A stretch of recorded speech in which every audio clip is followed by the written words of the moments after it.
Act 1. The Rad Wave Frequency. The desert wind howls across the cracked asphalt of Highway 95 just south of Prim.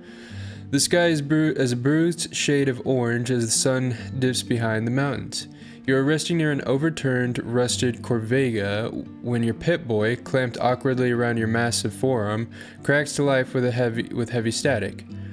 Through the white noise, a repetitive, high-pitched electronic chime begins to play, followed by a looping pre-war automated voice. Warning, Vault-Tec emergency broadcast 092. Sector 4 lockdown initiated.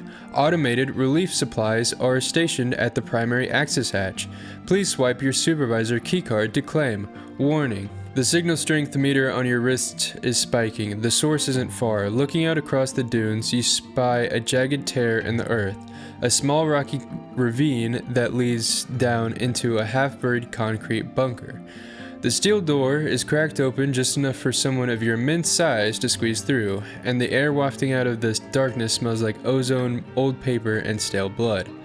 The radio signal gets louder as you step closer. What do you do, Big Marcus? We're a super mutant. We're awesome. We're crazy. We don't give a damn.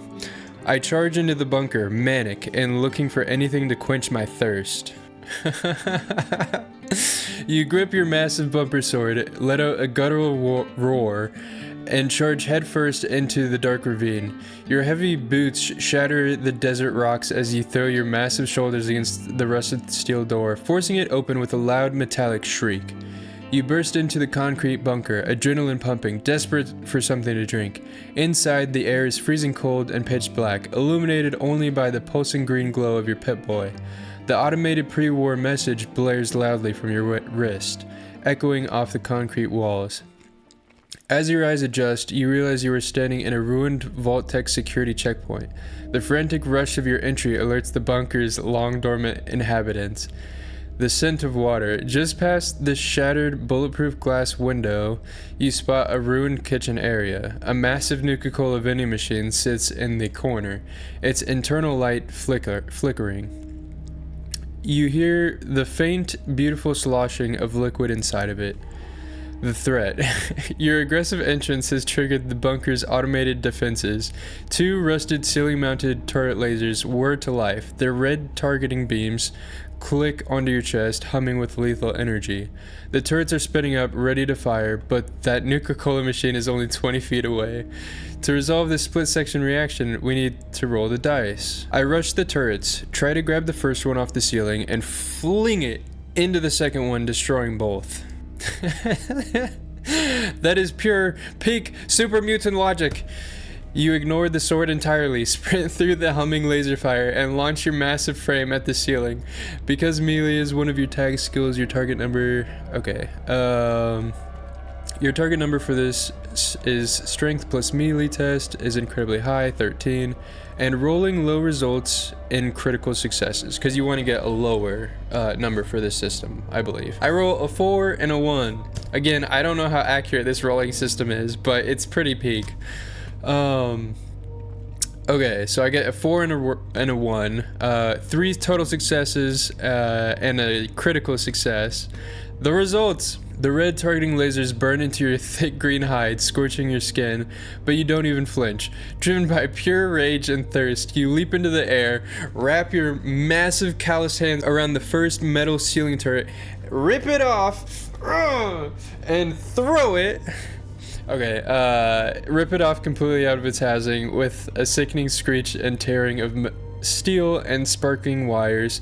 With a manic laugh, you pivot your massive torso and hurl the sparking 50-pound chunk of military hardware straight across the hallway. Crash. It hits the second turret dead on. The entire ceiling bracket explodes in a shower of white-hot sparks, smoke, and metal shrapnel.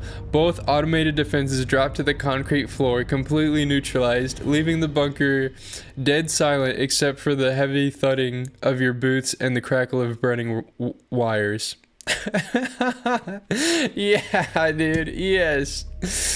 The prize. The path to the kitchen is completely clear. You stomp over to the flickering Nuka-Cola vending machine. The glass front is already cracked, and inside sits 3 pristine ice-cold bottles, 2 Nuka-Cola Classics and 1 Nuka-Cola Quantum, glowing with a beautiful eerie blue light. Your throat is parched and the adrenaline is still pumping. What do you do next? I grab all 3 drinks with reckless abandon and no future insight and chug all 3 at once!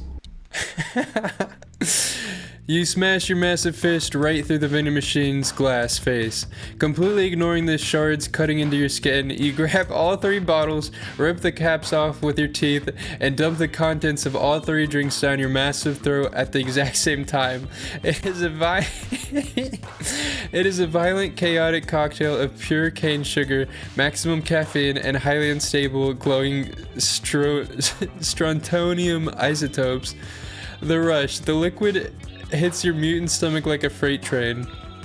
The healing. The regular Nuka-Cola instantly quenches your thirst and restores a chunk of your health, patching up the laser burns from the turrets. The quantum flash. The Nuka Quantum explodes in your system. For a brief moment, your veins literally glow neon blue beneath your thick green skin. Your heart hammers like a minigun. You don't just feel awake, you feel like you could rip a Deathclaw in half with your bare hands, and I probably could. The loot. You spit 3 bottle caps onto the floor. You gain 3 caps into your inventory. The consequence. As you let out a massive radioactive burp that illuminates the dark room in a brief flash of blue light, the sheer volume of sugar and pre-war chemicals sends your brain into overdrive. You are vibrating. Your perception sharpens. But the sudden crash of the bunker's silence makes you highly paranoid. I'm looking around like crazy. Through the ringing in your ears, you hear something else. Deep in the dark, lower levels of the bunker, past a heavy blast door marked Secure Laboratory, something heard your massive burp and the shattering glass. You hear a heavy, wet, shuffling sound. It sounds like massive flesh scraping against concrete, followed by a low, guttural growl that makes the pipes in the walls vibrate. The electronic pre-war radio signal on your Pip-Boy suddenly cuts out, replaced by a deep, distorted, automated warning. Specimen containment breach detected in sublevel 2. Biological hazard protocols engaged. The heavy blast doors at the end of the hall begin to slowly hiss open, sparks flying from its rusted gears. What do you do, Big Marcus? I grab my bumper sword off my back, I hold it over my head, and I let out a massive war cry. You rip your massive bumper sword off your back, hoist the jagged piece of highway steel above your head, and let out a terrifying, throat-tearing war cry that shakes dust from the concrete ceiling. Fueled by the glowing energy of the Nuka Quantum, your voice echoes down the bunker shaft like a deep thunderclap. From the shadows of the opening blast door, the wet shuffling pauses. Whatever it is down there, here's your challenge, and it roars right back. The threat emerges. Bursting through the blast door is a creature of pure, radiated nightmare. It is a centaur. Oh, holy shit, that's classic. It's a centaur, a horrific, mutated hybrid of multiple human bodies fused together into a single mass of twisted flesh. Crawling rapidly on a dozen misshapen human arms, its oversized head splits open, revealing a mass of writhing, fleshy tentacles around its gaping mouth that drips green, corrosive spit. It spots your massive, glowing green and blue frame and lunges forward, eager to drag you down into the dark. Combat initiated, round 1. Because you stood your ground and let out a war cry, you have forced an initiative showdown. The distance. The centaur is at medium range but closing fast into close/melee range. Your action. You have the upper hand thanks to your quantum surge. You can strike first as it enters your reach. Since it's a centaur, let's go for... I swing my massive sword at its throat in an effort to completely decapitate it. You invest your 1 saved action point to buy a third d20, pouring every ounce of your quantum-fueled strength into 1 legendary decapitating swing. You track the writhing mass of tentacles as the centaur lunges, aiming right where its bloated neck meets its misshapen torso. Let's roll the dice. Your target number is 11, and rolls of 1 or 2 count as critical. Die 1 is 2, critical success. Die 2 is a success, and die 3 is a failure. But that's 3 successes. That is a spectacular total of 3 successes against a difficulty of 1. You pass with flying colors and generate 2 fresh action points for your pool. So in this, the AP that you don't use is like stored in a pool, I think. Okay, anyway. The blow. The centaur leaps through the air, its wet tentacles stretching out to grab your face. You don't flinch. You plant your massive boots into the concrete floor, twist your torso, and unleash a devastating horizontal executioner swing with the bumper sword. Brah! Whoosh, crack. The sharpened highway sign cuts through the air and connects perfectly with the creature's thick, fleshy neck. The impact shatters the creature's mutated vertebrae with a loud pop. The sheer kinetic force of your 11 strength rips the head completely off the body. The aftermath. The centaur's bloated head bounces down the concrete hallway like a gruesome kickball, its tentacles switching weakly before going completely still. The massive headless torso crashes heavily into the floor at your feet, sliding several feet in a spray of thick, foul-smelling black blood. The concrete hallway falls dead silent again, save for the heavy, mechanical humming of the laboratory blast doors remaining open. You stand victorious, drenched in mutant ichor, your chest heaving from the adrenaline rush. Looking past the dead abomination, the dark corridor leads straight into the secure laboratory. Green computer terminals flicker in the dark, and the steel safe sits embedded in the back wall, its digital keypad blinking. What do you do now, Big Marcus? I grab the centaur's head and tie its tentacles together to wear the head as a necklace before venturing further into the laboratory. Okay, you grab the severed, dripping head of the centaur by its fleshy tentacles. With your massive fingers, you knot the slimy appendages together, crafting a gruesome, foul-smelling necklace. You slap the heavy, mutated head against your bare chest, letting the black ichor smear across your skin. It is a terrifying display of wasteland dominance. New perk unlocked, Wasteland Intimidation.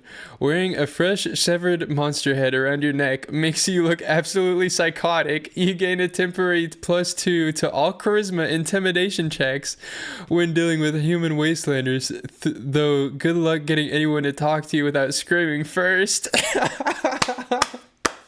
Yeah, dude. Okay. I might end it here. Unclear. I may end it here, or I may edit past this. But if I'm ending it here, that is going to do it for this episode. I will see you in the next one. Bye.